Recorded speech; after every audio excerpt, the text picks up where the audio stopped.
বন্ধুরা সবাই কেমন আছো?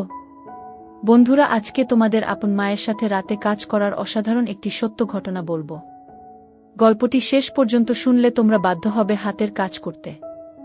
না হলে সবাই আমাকে কাজ করে দিয়ে যাবে, আমি বাধা দেব না। আমার দেখাশোনার জন্য গ্রাম থেকে আমার মায়ের চাচাতো বোন শিরিন খালাকে নিয়ে আসা হয়েছে। অনেক অনুরোধ করে, কারণ শিরিন খালার বিশাল সংসার, গ্রামের বাড়ি করিমগঞ্জে। শিরিন খালার স্বামী নেই, তিনি প্রায় 10 বছর হলো মারা গিয়েছেন। আসলে আমার মায়ের তরফেও কোনো আপন বোন নেই, বিধায় আমার মায়ের গ্রামের কাজিনদের সাথে বেশ যোগাযোগ রাখে। বছরে 2 ঈদে তো কিশোরগঞ্জ যাওয়া হয়, আর সেই সাথে ক্ষেতের বিশাল কৃষিকাজ এর দেখভাল করার জন্য বাবা যখন দাদার বাড়িতে যেতেন, মাঝে মাঝে মা তখন বাবার সাথে যেত। তখন তারা ইচ্ছামতো আমাদের আত্মীয় স্বজনদের সাথে যোগাযোগ তৈরি করতেন। তখন অবশ্য আমাদের ঢাকার বাসায় কাজের মেয়ে ছিল, কিন্তু গত 2 মাস হলো আমাদের মেয়েটাকে তার বাবা মা আমাদের জেলা শহর কিশোরগঞ্জে নিয়ে গিয়েছে বিয়ের জন্য, এবং বিয়ে হয়ে গেছে। যতটুকু জানা গেছে মেয়েটি স্বামী সহ গার্মেন্টস এ কাজ করছে। ঢাকাতেই কোথায়? বাবা মাকে এয়ারপোর্টে আমি নিজে আমাদের টয়োটা প্রিমিও ড্রাইভ করে নিয়ে গিয়েছিলাম। অনেকটা ভালো লাগবে ঢাকা শহর, এই কারণে মা জোর করে আমাদের সাথে শিরিন খালাকে এয়ারপোর্ট পর্যন্ত যেতে বললেন। শিরিন খালা যে আগে আসেননি আমাদের বাসায় তা কিন্তু নয়।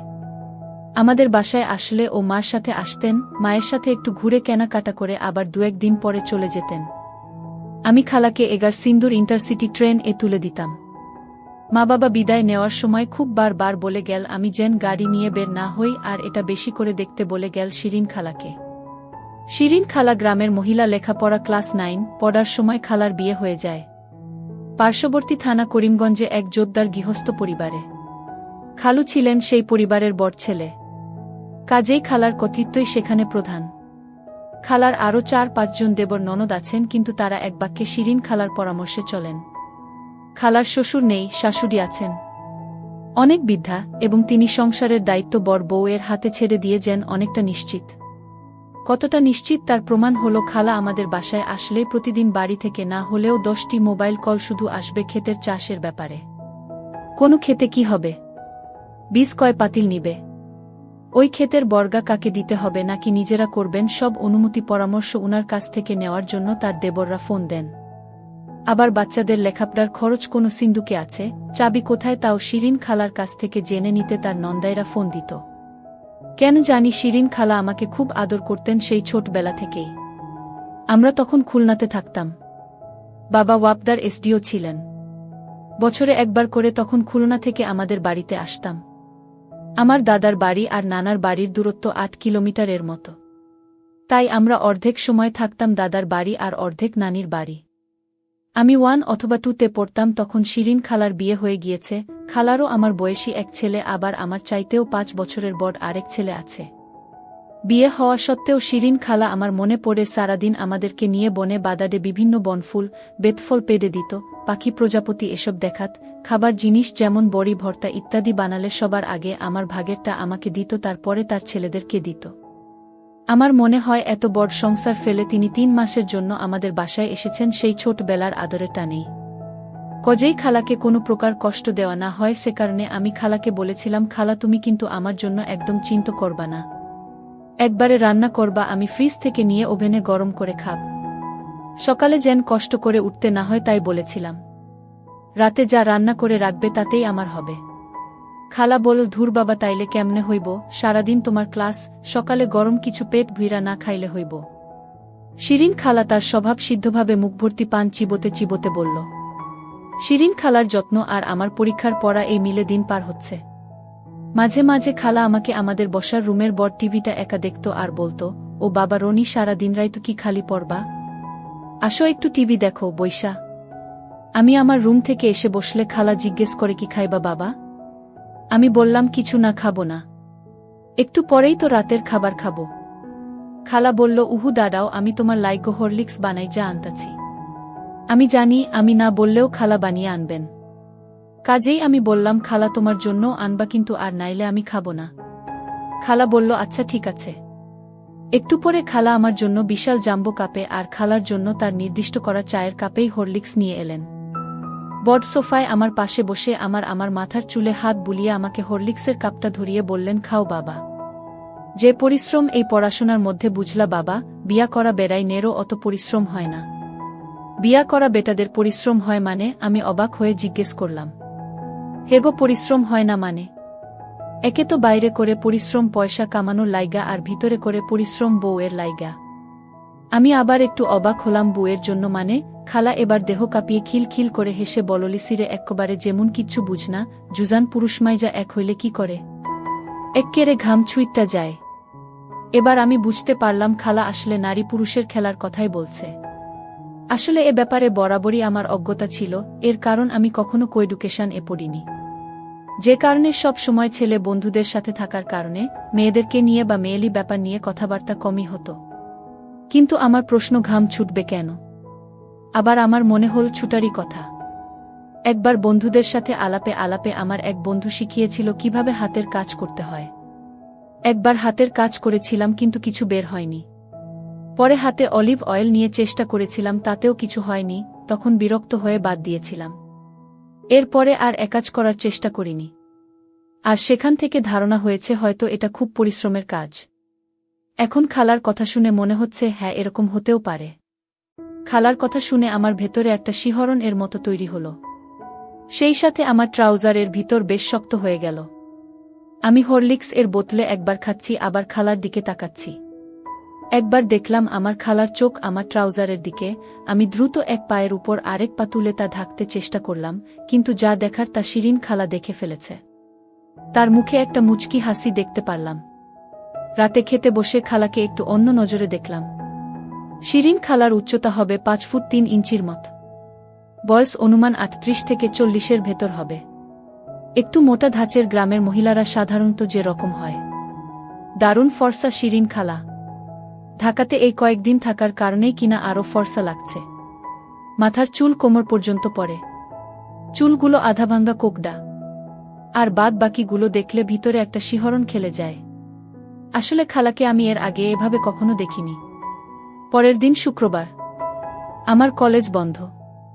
তাই অনেকটা রিল্যাক্স হয়ে বাসায় নাস্তা খেয়ে পড়ছিলাম। 12টার দিকে খালা হাঁক দিলেন, রনি বাবা গোসল করবা না? শুক্রবার তো জুম্মার নামাজ পড়ন লাগব।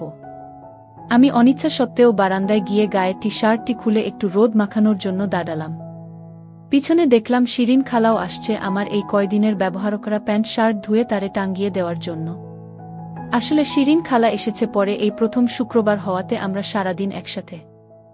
এর আগে সেই ভোরবেলায় আমি উঠে 8টার আগে ক্লাসে যেতে হবে, তাই খুব সকালে গোসল সেরে ফেলতাম। আমি যখন তারে আমার টি শার্ট ঝুলিয়ে রাখছিলাম, আমার খালা ততক্ষণে পাশে এসে তারে অন্য কাপড় রাখার সময় আমার বগলে দেখে বললেন, এইগুলা কি ধানক্ষেত বানাইছ নাকি? কাটানা কেন? মুসলমান মানেই দায়মি সুন্নত পালন করা লাগে, এইটা জানো? আমি একটু লজ্জা পেলাম আর বললাম, পরীক্ষার পড়া তো খালার সময় পাই না। খালা চলে গেলেন। প্রায় 15 মিনিট পরে আমারে ডাক দিলে, রনি বাথরুমে আসো। আমি গেলাম, দেখি খালার সরার নাম নাই। কাপড় ধুতে ধুতে খালার নিচের শাড়ি পায়ের সাথে ভিজে লেপ্টে আছে। আমি যেতেই আমাকে বল, হাত তুল। আমি হাত তুলতেই দেখি খালা শিয়াল কোটের ছোট কাচি, সম্ভবত বাবার সেভিং কিটস থেকে আনা, বগলের চুল ছাড়তে শুরু করে দিয়েছেন। আমাকে বললেন, নইডেনা, এইগুলা শেভ কইরো না কোনো সময়, কেঞ্চি দিয়া ছাইটটা রাখবা। শেভ করলে চুলকাইব। আর এত গন্ধ করে কেন? বলেই খালা তার নাক একদম আমার ডান বগলে দিল। আমি শিরশিরের কারণে হেসে ফেললাম। এবার আমার বাম বগল ধরল। আমি বললাম, খালা তুমিও কি এরকম ছাটো? আমার কথা বাদ দেও, আমি বুইডা বেডি, আমার আর বিয়াশাদি হইব না। কিন্তু তোমরা জোয়ান পোলা, তোমরা থাকবা পরিষ্কার পরিচ্ছন্ন। খালার মুখ থেকে খুব সুন্দর একটা জর্দা মিশ্রিত পানের গন্ধ পাচ্ছি, এটা আমার কাছে খারাপ লাগে না। খালা কি বলো? তুমি এখনো কত সুন্দর। তুমি যদি সালোয়ার কামিজ পর না, যে কেউ তোমাকে দেখলে 25 বছরের মেয়ে বলবে। খালা বলল, হইছে থাক, আর খালারে পটাইতে হইব না। বগল সাফ করা হলে খালা আমাকে গোসল করে নিতে বলল। আমি গোসল সেরে নামাজের জন্য মসজিদের দিকে পা বাড়ালাম। নামাজ শেষে এসে দেখি খালা তখনও কাপড় ধুচ্ছে, ব্লাকুসটা খুলে পাশে রাখা। আমি খালার বাম পাশ দাঁড়ানো, খালার সব দেখলাম। মনে মনে বললাম, যদি একটু হাতের নাগালে পেতাম। আমি মুগ্ধ হয়ে দেখছিলাম। খালা বল, কি ভাত খাইবা অহন? আমার এইরকম হা হয়ে তাকে দেখতে থাকা নজর এড়াল না খালার। আমাকে বলল, কি দেখতাছ এমন কইরা, মনে হয় আমারে গিল্লা খাইবা? আমি লজ্জা পেয়ে গেলাম, দ্রুত বললাম না না খালা, একটা জিনিস আমার মাথায় আইছে। কি তোমার মাথায় আইলো রনি বাবা? আমার মতো বুড়িরে নিয়া? এখন বলবো না খালা, খাওয়ার সময় বলবো। আচ্ছা তাইলে একটু দাঁড়াও বাবা, আমি গোসলটা ঝটপট সাইরা লই। শিরিন খালা গোসলের পর মাথায় একটা গামছা বেঁধে বেরিয়ে এসেছেন। শাড়ি পরেছেন একটা নরমাল প্রিন্টের, শাড়িটাতে নীল আর ডিপ সবুজের জংলি প্রিন্ট। শিরিন খালাকে দারুণ লাগছে, অনেকটা এক দুজেকে লিয়ে ও বিখ্যাত কুলিছবির নায়িকা রতি অগ্নিহোত্রীর মতো। মনে হয় গ্রামের সব মহিলারাই একই রকম হয়। খালা ডাইনিং টেবিল এর দিকে মুখ করে দরজার দিকে গিয়ে গামছাটা খুলে দুহাত পিছনে নিয়ে গামছাটাকে লাঠির মতো সোজা করে পিছনের চুলে বাড়ি দিয়ে পানি ছড়াতে লাগল। আর সে কি দুলুনি! খালা গামছাটা বারান্দায় তারের উপর দিয়ে চুল খোপা করে ডাইনিং এর কাছে আসতেই আমি বললাম, খালা মুখে কিছু মাখলা না? আমি এইতান কিছু মুখে দিই না। আমি উঠে গিয়ে আমার রুমের থেকে নিভিয়া মিল্কটা নিয়ে এসে খালার হাতে একটু দিলাম, কি এইগুলা মুখে দাও, এইটা শীত গরম সব সময় দেওয়া যায়। খালা তার হাতের টুকু তার মুখে মাখতে লাগল। খালার থেকে আমাদের বাথরুমে রাখা কেমি সাবানের সুন্দর একটা হালকা ঘ্রাণ আসতে লাগল। আমি আমার হাতের নিভিয়া টুকু নিয়ে দ্বিধা করছিলাম কি করব। সাহস করে খালার ঘাড়ে দিয়ে দিলাম। দেখলাম খালা একটু কেঁপে উঠল, কিন্তু কিছুই বলেন না, যেন অন্যরকম একটা আবেশী মজার মধ্যে ছিলেন। আমি আরও কিছু পাওয়ার আশায় বললাম, কমরে দিব? খালা বলল, না লাগতো না, দেখ মুনে খালার যত্ন কতদিন থাকে। খালার রান্না অপূর্ব, সময়তে আমার মায়ের চেয়েও অনেক ভালো।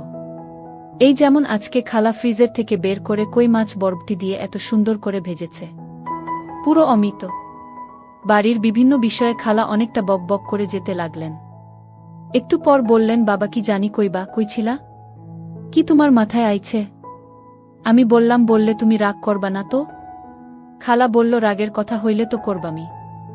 আমি বললাম, নামাজ থেকে এসে তোমার খোলা হাতটা যখন দেখলাম না, তখন কি মনে হয়েছে জানো? কি? খালা অনেকটা বিস্ময় নিয়ে খাওয়া বন্ধ করে আমার জিজ্ঞেস করলেন। আমি বললাম, তুমি যদি হাতা কাটা কুচ পরতা তাহলে খুব সুন্দর লাগতো। খালা এবার হাসতে হাসতে বললেন, বাজান এইটা কিতা কও, আমার আর লাগান বুইডা বেইটান রে, এইটা পড়লে বালা লাগবনি। আমি বললাম, কি যে বলো না খালা, সুবর্ণা মুস্তাফা পরে, তুমি দেখ না কত সুন্দর লাগে। খালা বল, হেরা তো পরবই, ফিল্মের নায়িকা না? আমি রোজ দেখা আমাদের রাস্তার ওই পারের 4 তলার সেই মহিলার কথা বলতে লাগলাম। জানো খালা, আমাদের বাড়ির বিপরীতে রাস্তার ওই পাশে একটা 5 তলা বিল্ডিং দেখছে না? হেই বিল্ডিং এর এক মহিলা থাকে, তোমার চেয়েও বয়স অনেক হবে। ফর্সা, মনে হয় হাজবেন্ড নাই, সব সময় সাদা কাপড় আর সাদা হাতা কাটা উজ পরে, ভোরবেলায় বারান্দায় দাঁড়ায় ব্যায়াম করে, খুব সুন্দর লাগে জানো। খালা বলল, ও বুঝি, ওই বেডি আমার ভাইগনার মাথা খাইতাছে। আচ্ছা আমারে দেখাইওছেন? আমি বললাম, তাইলে কালকে ভোরেই আমি তোমাকে দেখাবো। এটা প্রায় আরও 1 সপ্তাহের পরের ঘটনা। খালা মেনে নিয়েছেন তিনি হাতা কাটা উজ পরবেন, কারণ সেদিন রাত গিয়ে ভোরে আমি অ্যালার্ম দিয়ে রেখেছিলাম। উঠে বারান্দায় এসে যখন দেখলাম সেই মহিলা ব্যায়াম করছেন, আমি দ্রুত খালার রুমের খালা ঘি বলে দরজা ঠেলা দিতেই দরজা খুলে গেল। দেখলাম খালা নামাজ পড়ছেন। মনে হয় খালা লেট করে ফেলেছেন, কারণ এখন 6টা বেজে গেছে। চারিদিক বেশ ফর্সা। আমি অপেক্ষায় থাকলাম, সালাম ফেরানোর সাথে সাথেই আমার দিকে তাকালো। আমি আমার চোখ নাচিয়ে বললাম, দেখবে না? খালা বল, কিতা? আমি বললাম, ওই মহিলা। খালা একটু মুচকি হাসি দিয়ে জায়নামাজ গুটিয়ে আলানাতে রেখে আমার পিছে পিছে বারান্দায় আসলেন। আমরা বারান্দায় না গিয়ে বারান্দার দরজার উপর দাঁড়িয়ে দেখতে থাকলাম, যেন ওই মহিলা আমাদের বারান্দায় তাকালে আমাদেরকে দেখতে না পারে। মহিলা সকালে ব্যায়াম করছেন, বরাবরের মতোই সেই সাদা শাড়ি ও সাদা হাতা কাটা উজ। এই মহিলা আমার কাছে এক রহস্যময়ী চরিত্র, আমি কখনো তাকে নিচে দেখিনি। তার ফ্লোরে বা ওই বারান্দায় কখনো অন্য কোনো মানুষও দেখিনি। অন্য সময় দেখি বারান্দাও তিনি নিজে ঝাড় দেন, একা থাকেন মনে হয়। আমার ঘাড়ের পিছনে খালার গরম নিঃশ্বাস এসে লাগছে। মহিলাকে তন্ময় হয়ে দেখাতে এতক্ষণ খেয়াল করিনি, আমার পিঠের ডান পার্শ্বে একটা নরম বালিশের মতো। পরক্ষণেই বুঝতে পারলাম এটা খালার কদবেল। কিন্তু উপলব্ধি করার আগেই খালা সরে গিয়ে বলল, হু বুঝি, আমার তাইলে এইরকমের উজ পরনি লাগবো, এই বেডির হাত থাইক্যা আমার ভাইগোনা রে বাঁচানোর লাইগা। তবে আর কখনো তুমি এই বেডিরে ভোর বেলায় দেখতে আইতে পারবা না। এইবার আহ পড়তে বস বাবা। খালা এবার কিচেনের দিকে যেতে থাকল। খালা তুমি পড়, দেখো আমি বারান্দার এই দরজায় বন্ধ করে দিব। আমি হেসে হেসে মজা করে বললাম। খালা বল, হয়েছে থাক, বুড়ি খালার দিকে আর নজর দিও না, এইবার পড়তে বসো বাপ, আমি তোমার নাস্তা বানাই। সেদিনই বিকালে আমি খালার জন্য নিউ মার্কেটের গুলজারে গিয়া 3 কালার এর একটা মেরুন, একটা নেভি ব্লু আর একটা বটল গ্রিন কালার এর হাতা কাটা উজের অর্ডার দিলাম। খালার উজের মাপ শুই না মাস্টার এর ভিমরি খাওয়ার দশা। 42। এই মারমু একটা থাপ্পড়, মা খালার লয়া লড়াচড়া করো, বলেই খালার খিলখিল হাসি। আমি যখন বের হতে যাব তখন খালা আবার বল, এই শুনো শুনো বাবা, দরজিরে কইবা নিচে গিট ফিতা দেয় যেন, আর কইবা ছাট যেন চলি ছাট করে। চলি ছাট? সেটা কি খালা? আমি একটু অবাক হলাম। খালা বল, এইটা অহন তোমার বুইজ্জা লাভ নাই, অহন যাও। 42 এর কথা শুনে মাস্টার যখন আমার দিকে তাকিয়েছিল তখন আমি বললাম, নিচে গিট ফিতা দিবেন আর চলি ছাট হবে। বয়স্কা মহিলা, মনে হলো মাস্টারের চোখ থেকে বাসনার দৃষ্টিটা বিদায় হয়েছে। উত্তরে আমি বললাম, হ্যাঁ। উজগুলো যেদিন এনে দিলাম সেদিন ও সেই সাথে আমি আমার সাপ্তাহিক টার্ম পরীক্ষা নিয়ে ব্যস্ত ছিলাম। আর এ 3-4 দিন আমি লক্ষ্যই করিনি খালা ওই উজ পড়েছেন কিনা। কিন্তু যেদিন দেখলাম খালা পড়েছে সেদিন আমি বুঝতেই পারিনি কখন খালা পড়ল। রাতে পড়া শেষ করে একটু হাঁটাহাঁটি করব বলে আমি লিভিং রুমে এসে দেখলাম খালা টিভি দেখছেন, চ্যানেল আই 3 সিটার এ হেলান দিয়ে শুয়ে। আমি যেতেই খালা উঠে বসার চেষ্টা করতে লাগল, আর তখনই আঁচল ঠিক করতে গিয়ে আমি দেখলাম খালা সেই মেজেন্টা কালারের উজটা পড়েছেন। আমার কাছে মনে হলো একরাশ খয়েরি গাঁদা ফুলের মধ্য থেকে খালার হাতটা বেরিয়ে এসেছে। কারণ খালার শাড়িটা ছিল হালকা লাল ও খয়েরি কালারের কম্বিনেশন ছাপ, দেশি সুতি শাড়ি। আমি বললাম, ওমা খালা তুমি এটা পরছ, কি সুন্দর লাগছে, তুমি আমাকে বলনি কেন? আমি বিস্ময়ে আনন্দে একসাথে বলে ফেললাম। খালা বল, তোমারে দেখাইয়া পিনতাম নাকি? তাইলে তো আমারে গিল্লা খাইতা। খালার এই আদি রসাত্মক কথায় আমার আবার শক্ত হয়ে গেল। আমি ও সাহস করে বলে ফেললাম, ইচ্ছা খেতে হবে না খালা, আপাতত আমারে অর্ধভোজ করতে দাও। খালা বল, মানে? খালার চোখে বিস্ময়। আমারে তোমার হাতে আমার ঠোঁট, নাক, গাল ছোঁয়াইতে দেও, কারণ কথায় আছে কি ঘ্রাণে অধভোজ। বলতে বলতে আমি সোফার পিছন থেকে সামনে এসে একবারে খালার ঊর্ধ্ববাহু 2 হাতে ধরে খালার পাশে বসে গেলাম। আকস্মিক সংঘর্ষ হল। খালা এইসব আকস্মিকতায় এই বলে চাপা স্বরে একটা আর্তচিৎকার করে উঠল। বাবা না, এইসব ঠিক না। খালা আমার কাছ থেকে হাতটা সরিয়ে নিতে চায় আর বলেন, তুমি না কইছ শুধু চাইয়া দেখবা, অহন এইটা কিতা কর। আমি বললাম, আর একটু খালা, ছাড়ো এবার বাবা, চলো অহন খাইতে যাই। আমি আবারও কাদো কাদো স্বরে বললাম, না খালা আরেকটু। খালা বলল, না অহন খাওন লাগব। আমি বললাম, তাইলে একটা শর্ত। খালা বল, কিতা? অবাক খালা, চোখ গোল গোল। আমি বললাম, খাওনের পরে আবার তোমার হাতটা দিতে হবে। খালা বল, এইডা আমি কোনো পোলার পাল্লায় পড়লাম মাবুদ। খালার মুখে কপট রাগ মনে হলো। আইচ্ছা, খাওনের পরে পইডা লইবা তারপরে। আমি বললাম, আইচ্ছা।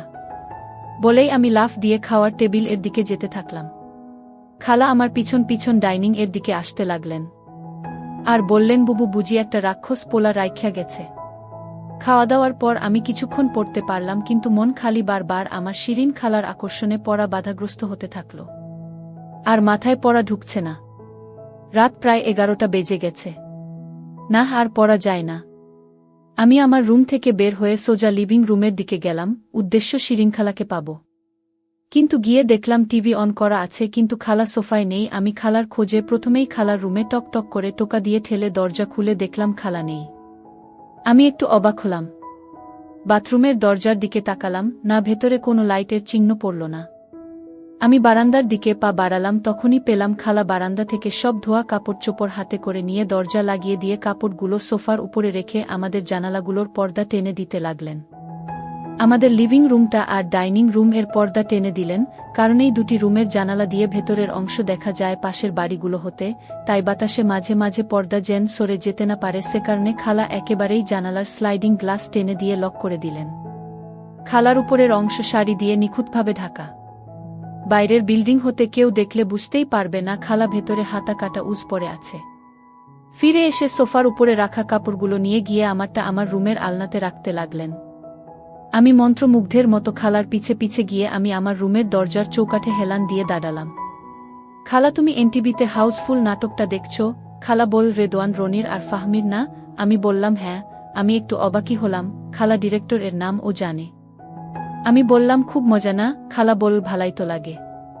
খালা আমার জিন্সের প্যান্টটা সোজা করতে গিয়ে উপরে তুলে শূন্যে একটা বাড়ি দিতেই আঁচল পড়ে গেল। সাথে সাথে আমার ভিতরে শিউরে উঠল। পরে সেই থেকেই খালা পান চিবিয়ে যাচ্ছে। খালা এবার তার নিজের রুমে, আমাদের গেস্ট রুম, এলেন। ছোট্ট আলনাটাতে খালার ধোয়া কাপড়গুলো রাখছেন। কাপড় রাখা শেষ হলে আস্তে করে খালা মাথাটা ঝাঁকি দিয়ে দুহাত পিছনে নিয়ে ড্রেসিং টেবিল এর আয়নায় তাকিয়ে চুলটা খোপা করে বাঁধলেন। সে এক অপূর্ব দৃশ্য। আমি খালাকে বললাম টিভি দেখবা না খালা? খালা বল না রে বাবা, শরীরটা বড় অবশ অবশ লাগতাছে। আমি বললাম তাইলে শুয়ে শুয়ে দেখো। খালা বল কের লাগিন রে বাপ? আমি একটু সাহস করে আবার বেহাজা নির্লজ্জের মতন বললাম, কেন তুমিই না বলছো খাওয়া ও পড়ার পরে একটু দিবা? খালা বল কিতা? আমি বললাম তোমার হাতটা। খালা বলল ও মারে দেখছো, যে মরে যারে লিজা আর লাইলা মরে কুইতরি রে লিজা ঘো অহনো আমার বাজানে আমার হাতের প্রেম ভুলতো পারতাছে না। আবার খালা একটা সুন্দর হাসি দিল। আমি সাহস করে দরজা থেকে খালার রুমের মাঝে এসে খালাকে হাত ধরে আমি আমার রুমে নিয়ে আসার জন্য টানতে থাকলাম। বললাম চলো তুমি আমার রুমে আমার খাটে শুয়ে শুয়ে টিভি দেখবে। খালা আমার হাত থেকে তার হাত ছুটিয়ে নিতে নিতে বলল রাহো রাহো বাবা, একটু পান জর্দা মুখে দিয়া লই। খালা দেখলাম পুরনো পানের দলাটা মুখ থেকে ফেলে দিয়ে নতুন একটা পান তার পানের বাটা থেকে নিয়ে সাথে কয়েকটা কৌটা থেকে হরেক পদের জর্দা মুখে পুরে বললেন তুমি আগাও, আমি আইতাছি। খালা আমার পাছে পাছে আমার রুমের দিকে আসতে সময় ফিক করে হেসে বললেন এক্কেরে তো শিয়ালের খোপে মুরগিরে পুইরা দিলা। আমার রুমের কম্পিউটারের সাথে এক্সটার্নাল টিভি কার্ড লাগানো আছে। বাবাকে বলে গত ফিফা বিশ্বকাপ খেলার সময় নিয়েছিলাম। মাঝে মাঝে ডিস্কভারি নয়তো নেটজিও দেখি, আর মিডিল ইস্টের খবর আমাকে খুব বেশি টানে। খালা খাটে বসতেই আমি একটা বালিশ খালার দিকে দিয়ে বললাম খালা তুমি শুয়ে পড়, আরাম করে টিভি দেখ। কোন চ্যানেল দেখবা? খালা বলল আমার কোন পছন্দ নাই বাজান। তাইলে আমি ডিস্কভারিটা দিলাম। খালা বলল আচ্ছা দেও। আমিও খাটের উপর উঠে খালার পিঠের পিছনে গিয়ে দুইটা বালিশ দিলাম আমার মাথার তলায়, যেন খালার মাথার উপর ছাড়িয়েও আমি টিভির দিকে চোখ রাখতে পারি। টিভিতে হাতির জীবন চরিত্রের উপর একটা ডকুমেন্টারি দেখাচ্ছিল। আমি বললাম হাতি কিভাবে যোগাযোগ করে যান? খালা বলল কেমনে? হাঁটার সময়ে পায়ের তলার নিচে যে শব্দ ও কম্পন হয় তার মাধ্যমে। খালা বলল ওমা তাই নাকি? আরেকটা জিনিস আছে খালা জানো? খালা বলল না কইলে কেমনে জানতাম। অন্যান্য চার পেয়ে প্রাণীর যেমন মিল্ক থাকে পিছনে, হাতির কিন্তু সামনে থাকে। ঠিক তখনই টিভিতে দেখা গেল একটা ছোট হাতির বাচ্চা খাওয়ার চেষ্টা করছে। আমার হাতটা তখন খালার পিঠে এনে দিলাম। খালা একটু নড়ে উঠলেন। খালা বল এই পিঠে হাত দেও কেন? তুমি না কইছো শুধু হাত ধরবা। বারে তাই বলে আমি তোমার পিঠে হাতও দিতে পারবো না নাকি? আমার কেমন জানি একটা জেদ চেপে গেল। আর খালার খোপা করা চুল হতে একটা সুন্দর সুগন্ধ, সেই সাথে তার মুখ থেকে দারুণ একটা জর্দার সুবাস। হঠাৎ ঝাড়া দিয়ে উঠল আমার চোখের দিকে তাকাল। খালার শ্বাস-প্রশ্বাস দ্রুত। আমাকে যেন আক্রমণাত্মক কিছু বলতে না পারে তাই আমি সাথে সাথে বললাম খালা তোমার মুখের পানের গন্ধটা খুব সুন্দর, আমারে একটু দিবা? হা করো, জিহবার উপরে রাখবাম, কিন্তু হাত দিয়া নেওন যাইত না। বলেই খালা সব পান মুখের ভিতরে এক করে চাপ দিয়ে রসগুলো নিয়ে চিবানো পানটুকু উনার জিহবার আগায় এনে জিহবাটাকে সাপের জিহবার মতন বের করে স্থির করে রাখলেন। আর আমি সেগুলো নিয়ে খেতে শুরু করে দিলাম। আর মনে মনে ঠিক করে ফেললাম আজ যে ভাবেই হোক খালার পুরুরে ঠাকুর ডুবাতেই হবে।